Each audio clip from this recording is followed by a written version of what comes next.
वहाँ आप देख रहे हो ये भेल है माशाल्लाह, इसकी भी 2 दांत है।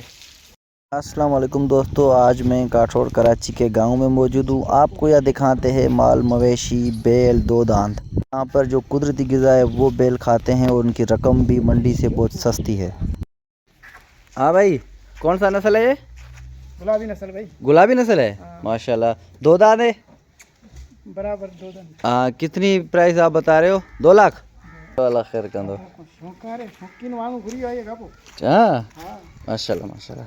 कुछ और मना कुली आयो गापे तो बता रहे थे इसकी बहुत अच्छी प्राइस लगी थी, अभी तक हमने नहीं दिया है। तो अच्छा नाजरीन, यहाँ पे जो माल मवेशी होती है जो नेचुरली ग़िज़ाएँ खाते हैं, इसमें कोई ऐसी दवाई वगैरह नहीं देते जो आपको दिखाई दे कि इसको कोई दवाई लगी हो।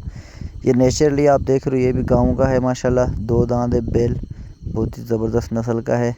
आप अगर गांव का रुख करेंगे कराची से बहुत ही नज़दीक 30-40 किलोमीटर एरिया में, तो आपको बहुत ही अच्छे और मुनासिब कीमत में अच्छे जानवर मिल सकते हैं। अभी भी आप देख रहे हो ये घास खा रहा है जो नेचुरली है। चलो मज़ीद आपको और वीडियो बना के दिखाता हूँ।